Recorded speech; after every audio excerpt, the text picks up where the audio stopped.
दोस्तों आज की ये वीडियो बिल्कुल गारंटी वाली वीडियो है, 100% गारंटी वाली वीडियो है। तो हम आपको बताएंगे किस प्रकार से चीज़ों को करना है और इस बेरोजगारी के दौर में कैसे आप नौकरी पा सकते हैं। देखिए सभी मेहनत कर रहे हैं, कुछ स्टूडेंट कम पढ़कर बहुत अच्छा प्रयास कर कर नौकरी ले जाते हैं, कुछ स्टूडेंट 2-2 3-3 साल हो जाते हैं वह जॉब नहीं ले पाते हैं। तो फिलहाल वीडियो को शुरू करते हैं। आज कुछ मैं आपको ऐसी टेक्निक बताऊंगा अपनी खुद की, जिससे आप बहुत अच्छी चीज़ों को तैयार कर सकते हैं। तो सबसे पहले शुरू करते हैं।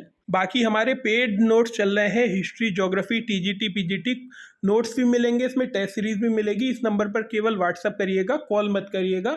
कुछ स्टूडेंट्स इंग्लिश वगैरह के पूछ रहे हैं तो वो नहीं है, हम पे केवल हिस्ट्री, ज्योग्राफी, टीजीटी, पीजीटी के हैं।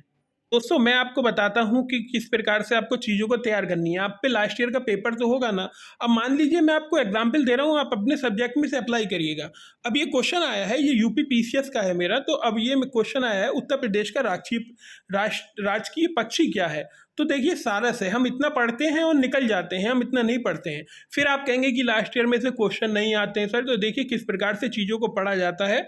अब राष्ट्रीय पशु पक्षी पूछा है तो अगली बार पशु भी पूछ सकता है। राष्ट्रीय पक्षी आ ही गया है हमारा। राष्ट्रीय वृक्ष अशोक हो गया, राष्ट्रीय पुष्प हमारा पलाश हो गया, राजकीय खेल हमारा हॉकी हो गया और राजकीय चिन्ह एक व्रत और दो मछली।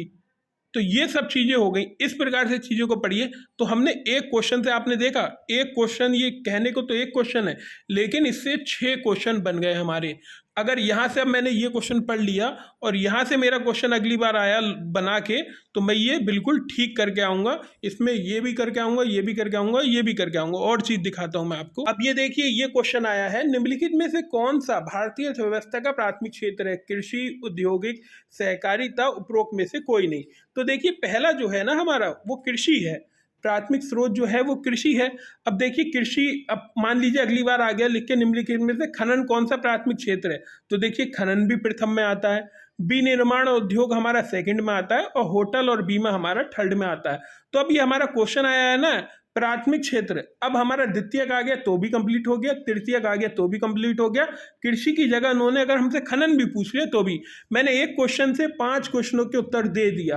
कहीं पर अगर आपको एक्सप्लेनेशन में नहीं लिखा है तो आप उसे खुद लिखिए। फिलहाल ये एक्सप्लेनेशन में लिखा है लेकिन मुझे ये बोरिंग लग रहा था तो मैंने ये की पॉइंट से बना लिए। आप भी इसी प्रकार से कुछ कर सकते हैं। मैं आपको हर सब्जेक्ट का एग्जाम्पल दिखा रहा हूँ जिससे आपको ये ना लगे कि एक ही चीज़ में अप्लाई होता है। देखिए बायोगैस संयंत्र में निष्कासित निम्नलिखित में से कौन सी ईंधन गैस होती है। अब देखिए ये आ गया मीथेन। ठीक है, इसका आंसर ठीक है, मीथेन है। इसका जो फॉर्मूला होता है CH4 होता है।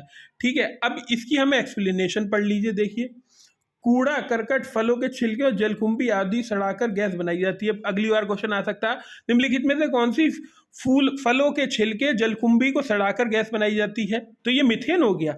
इसी में आप नोट कर लीजिए कि जंतुओं के जो मुंह से गैस निकलती है वो भी कौन सी होती है, मीथेन होती है। मीथेन गैस को क्या कहते हैं, मार्श गैस भी कहते हैं। तो इस प्रकार से एक क्वेश्चन से आप 3-4 क्वेश्चन को यहीं पर तैयार कर लेते हैं। अब ये इतिहास का क्वेश्चन देखिए, निम्नलिखित में से अशोक का नाम उल्लेख किसमें है।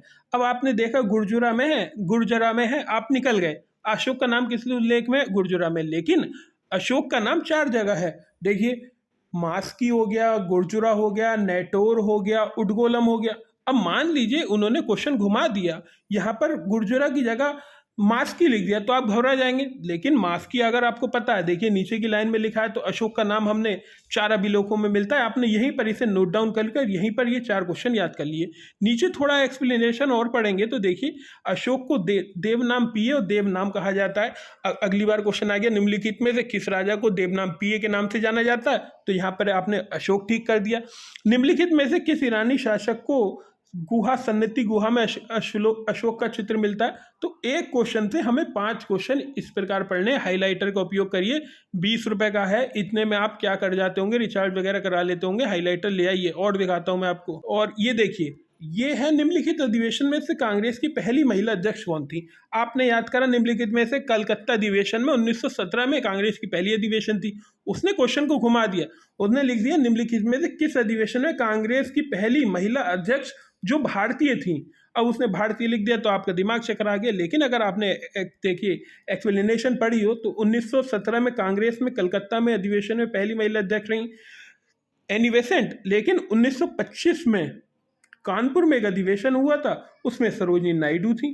तो आपका क्वेश्चन यहाँ ठीक हो गया। 1917 की बात है तो यहीं पर आपने नोट डाउन कर लिया भाई, यहाँ पर चंपारण आंदोलन हुआ था और इसमें महात्मा गांधी ने महत्वपूर्ण भूमिका निभाई थी। सत्याग्रह आंदोलन था, राजकुमार शुक्ल ने बुलाया था, तब गांधी जी आए थे जिसमें नील की खेती अनिवार्य को लेकर उन्होंने आंदोलन करा था। तो ये सब चीज़ें आपकी क्लियर हो जाएंगी। अब मान लीजिए आप घटना चक्र और युद्ध से पढ़ रहे हैं, उसमें लिखा है 2000 क्वेश्चनों का समावेश। ये कहने को 2000 क्वेश्चन है, अगर आप इसके एक्सप्लेनेशन पढ़ेंगे तो ये 8000 क्वेश्चन हो जाएंगे अगर आप सही से पढ़ेंगे। इसके बाद आप इन्हीं लास्ट ईयर को तैयार कर लीजिए, हमारी टेस्ट सीरीज ले लीजिए हिस्ट्री ज्योग्राफी की, वो भी विद एक्सप्लेनेशन मिलेंगे, आपका पूरा सिलेबस हो जाएगा। बस आपको आसान सवाल गलत नहीं करने, जो रिपीटेड सवाल हैं वो गलत नहीं करने, आप बिल्कुल आराम से सिलेक्शन ले जाएंगे। सिलेक्शन आपको ऐसा तो है नहीं 125 में से 125 नंबर जो लाएगा उसी को होगा, सिलेक्शन तो वही 105 110 तक होगा। तो गलत क्वेश्चन मत करिए, जो टफ होते हैं वो सबके लिए टफ होंगे, जो आसान होंगे वो सबके लिए आसान होंगे। लेकिन अगर आपने आसान क्वेश्चनों को गलत कर दिया, आप देखिएगा जिस पेपर में आप बहुत अच्छा करके आए, आप देखिएगा एक चीज़ को, जो आपको पेपर लगे जिसमें मैंने लास्ट ईयर के पेपर गलत नहीं करे और आसान क्वेश्चन मैंने गलत नहीं करे बिल्कुल, आप उसमें देखिएगा सिलेक्शन ले जाएंगे। घर पर आप आते होंगे, आप सोचते होंगे कि मेरा लास्ट ईयर के पेपर और थोड़ा मैंने रिवाइज नहीं करा था इसलिए से रह गया। वो यही कारण होता है कि 4 बुकों को 40 बार पढ़िए, ये गलत चीज़ है। एक बुक को 4 बार पढ़िए, 6 बार पढ़िए, 10 बार पढ़िए, 40 बुक मत लीजिए। नोट्स हमारे हैं वो मैंने आपको बता दिया नंबर, कि ये नोट्स हैं हमारे हिस्ट्री और ज्योग्राफी के हैं, बढ़िया तरीके से नोट्स बनवा दिए गए हैं, बहुत ही अच्छे टीचरों के द्वारा नोट्स बनाए गए हैं ये। तो ये व्हाट्सएप नंबर है, इस पर आप मैसेज कर सकते हैं और डिटेल पूछ सकते हैं।